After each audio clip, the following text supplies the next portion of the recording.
You guys cannot be serious right now. Super Saiyan 4 Gogeta versus base Cabba. And some of you actually think that base Cabba will be victorious. We'll talk about the GT slander later, but let's address this right now.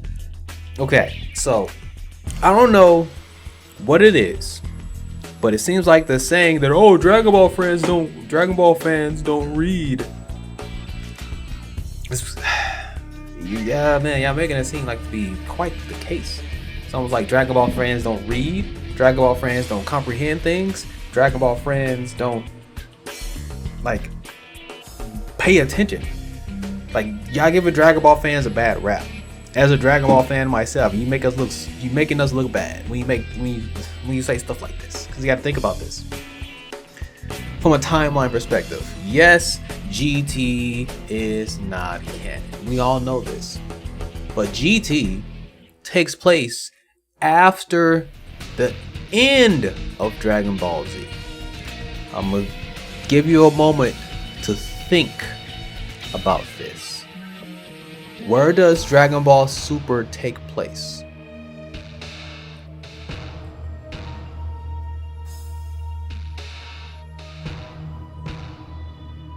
If you did not say before the end of Dragon Ball Super, you're wrong. Because quite literally, Dragon Ball Super takes place before the end of Z. All the stuff we're seeing from the beginning of Dragon Ball Super to current Dragon Ball Super, all of this is before Oob is even Oob is born, but we gotta think. But what I'm saying is still valid. All this stuff takes place before the end of Z. Like, do you realize like how wild the concept is? Just the concept of Cabba beats Super Saiyan 4 Gogeta, which is a fusion of Goku and Vegeta. So I'm gonna show you the timeline really quick.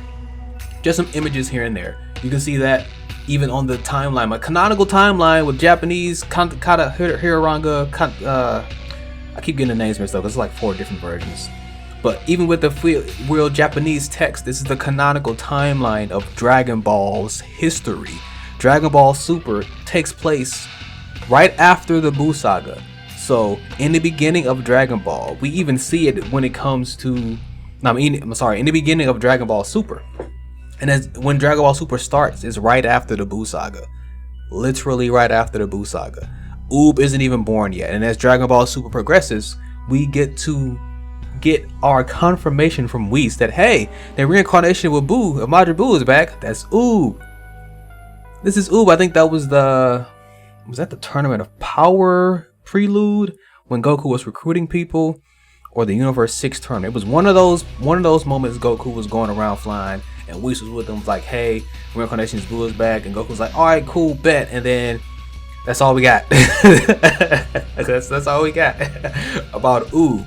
So I'm still explaining this because, like, come on, Dragon Ball fans. Like, the new Dragon Ball fans don't get it. They don't get it because if you tell any of the new people who aren't aware of Dragon Ball, and like if a new fan meets a new person who never watched Dragon Ball at all, it's like, oh yeah, this guy right here that is on equal level with base Vegeta in the Universe 6, Universe 7 tournament. Base Vegeta in the Universe 7 tournament is stronger than his fusion of him 20 years down the line.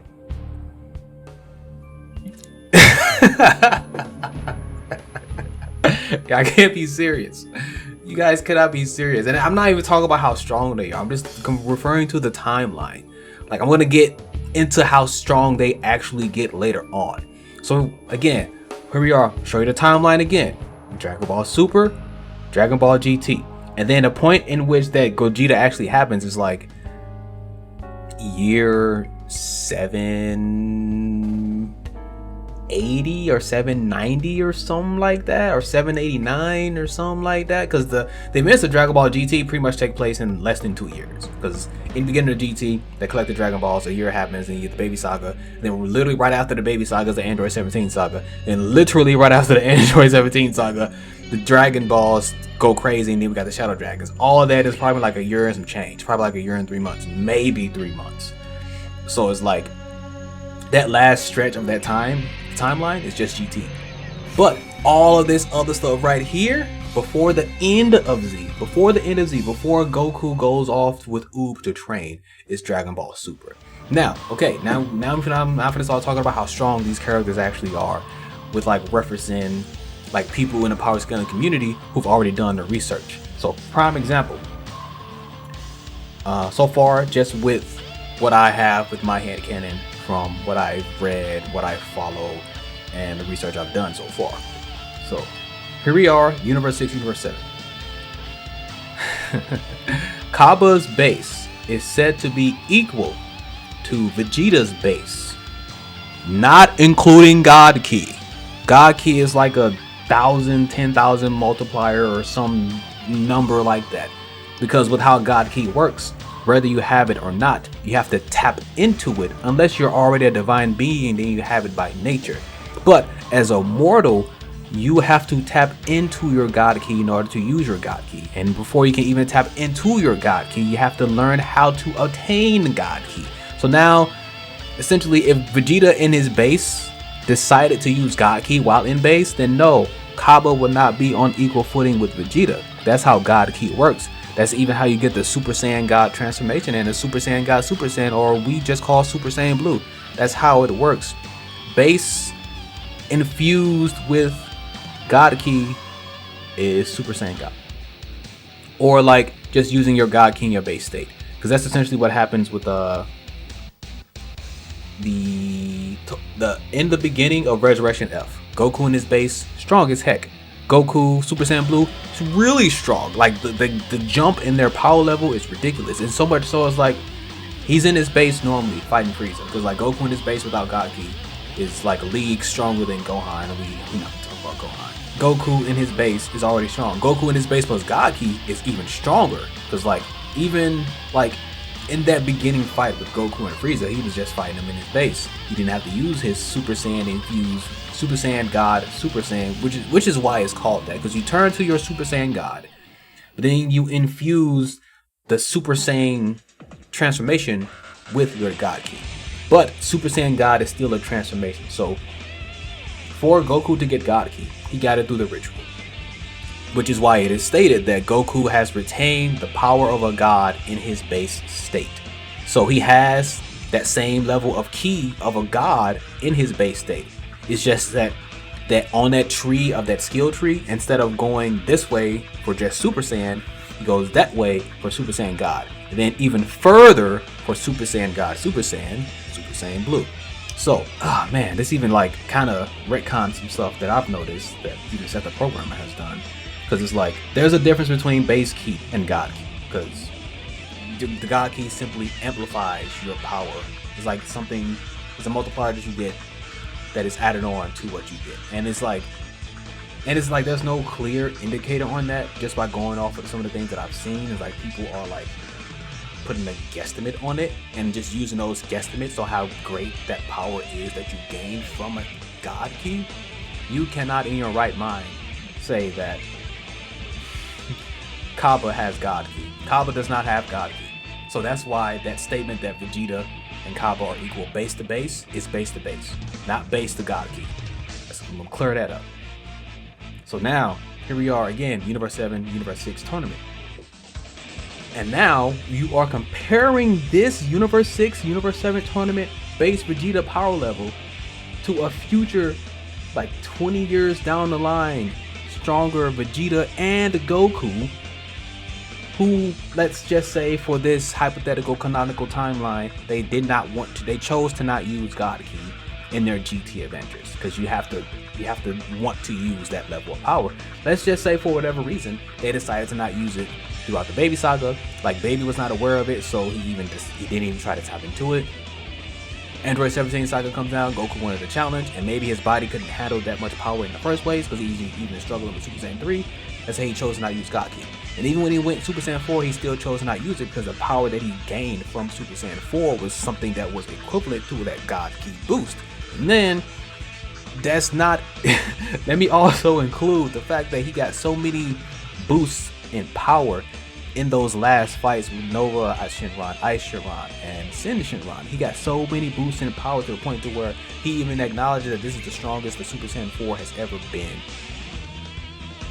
So you get the strongest that Super Saiyan 4 has ever been, still with a stronger Goku not using God Ki, again in his hypothetical canonical timeline, with his equal counterpart Vegeta, who gets Super Saiyan 4 regardless of how he got the Super Saiyan 4. It's the fact of the matter that once Vegeta got Super Saiyan 4, later on in GT, again, the Vegeta that is 20 some odd years older than this Vegeta in a Universe 6, Universe 7 arc, goes Super Saiyan 4, equal on pars with Super Saiyan 4 Goku. And again, this kind of fusion isn't exactly stated to be the same as the Potara fusion. So it's like, the Potara fusion is X times X, or X times Y. It'll be Goku's power level multiplied by Vegeta's power level. There is no clear-cut answer for if the fusion dance, I think it's called the Metamoran fusion or something like that. There's no clear-cut answer that says that this fusion dance has the same multiplier. But let's just say that it does. Goku's power level multiplied by Vegeta's. It's literally saying like 100 times 100.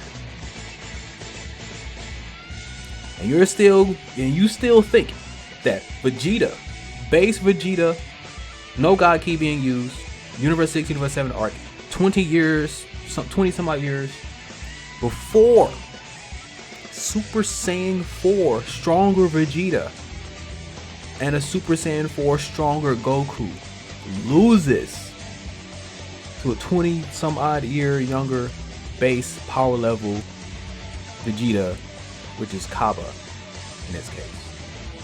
Do y'all realize how dumb this sounds? And I get it. I definitely get it. You want it, it's clickbait. Like, whoever came up with this just wanted it for the shock value, for it to go viral. And it worked. But I'll be talking about this if it didn't work.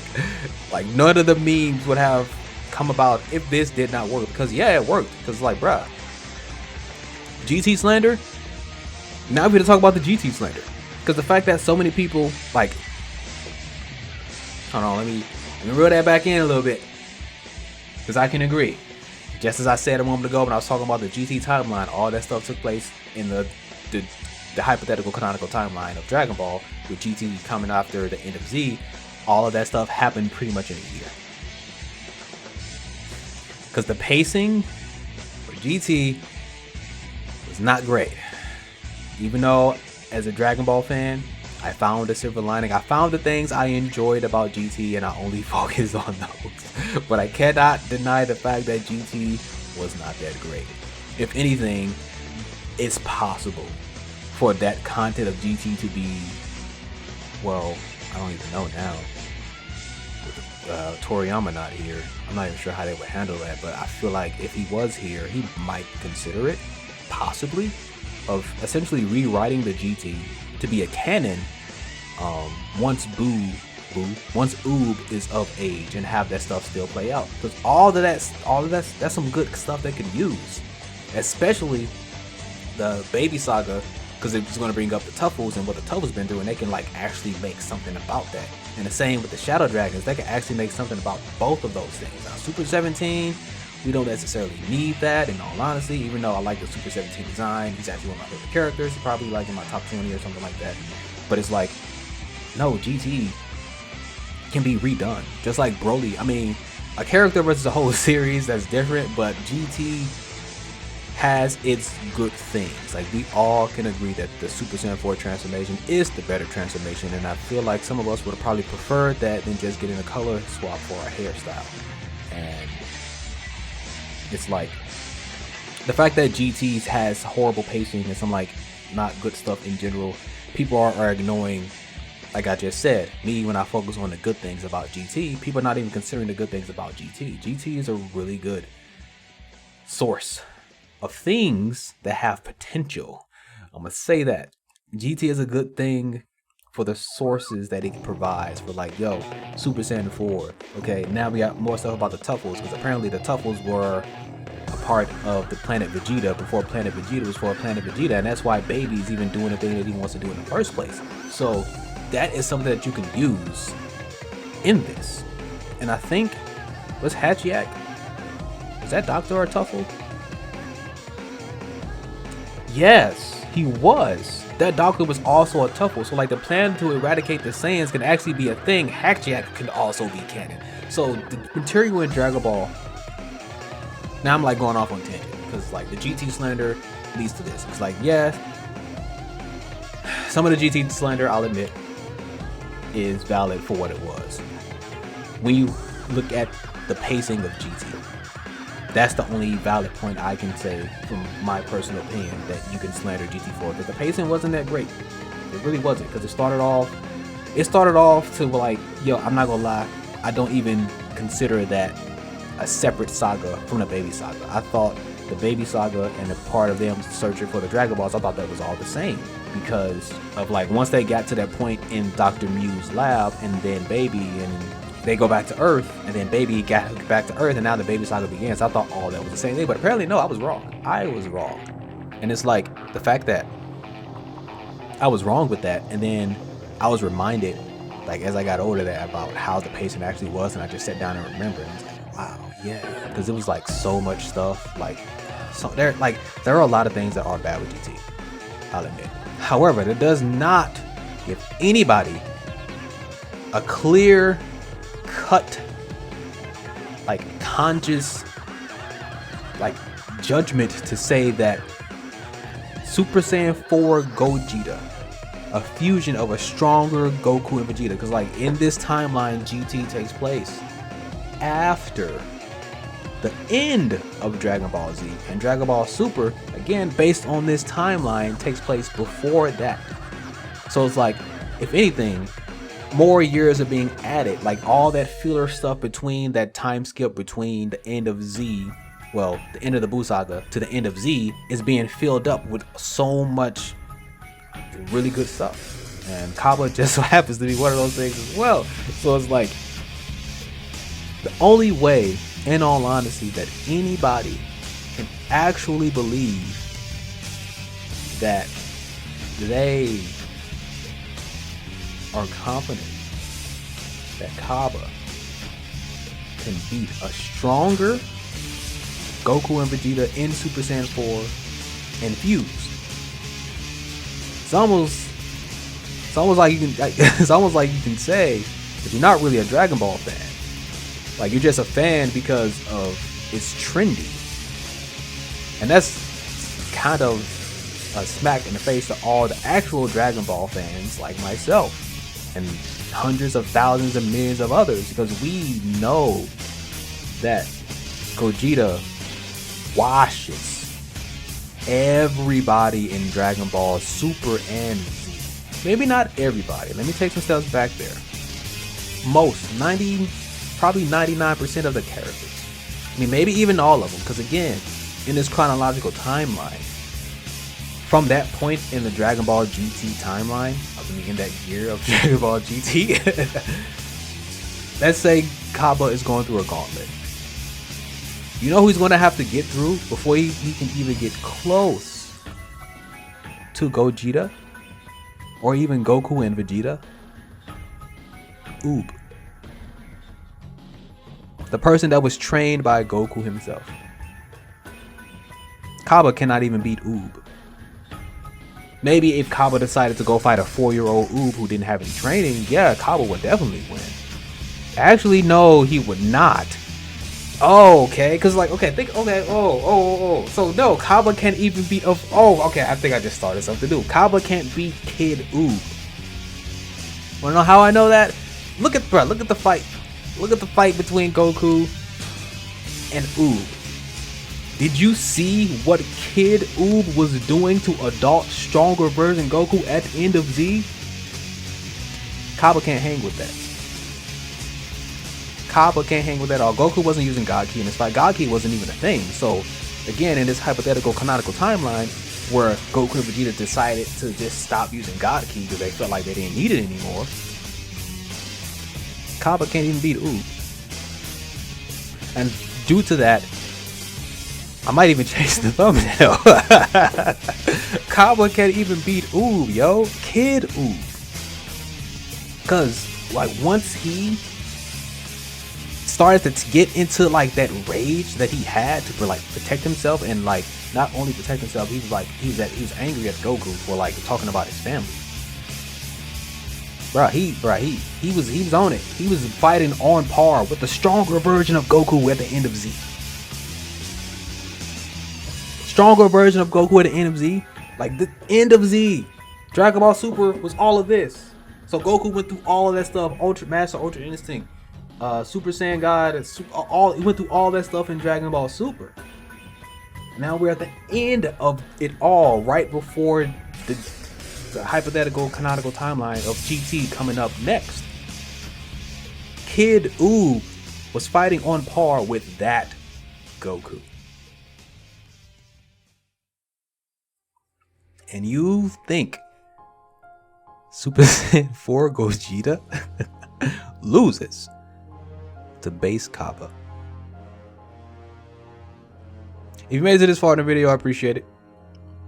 Don't forget to like, share, comment, and subscribe. Let me know what you think about this. And if you also agree that Kid Oob washes Cabba. This has been a true pro tag. Down below my Instagrams, my Twitter. Cause I actually decided to make a new Twitter because like I'm trying to like really take this YouTube stuff seriously. And it's like the way I was using Twitter before was just like for just nonsense and whatever. So like I made a new one to start fresh. And I guess I gotta get my followers up and whatever. But other than that, also down there you will see my personal training links, my links for any spiritual mentoring and like manifestation stuff, because I'm pretty much like a jack of all trades. I don't have anything down there for graphic design because like I design all my stuff, but comment down below if you actually are seeing any of that or you're interested as well. But yeah, I'll see you guys in the next video.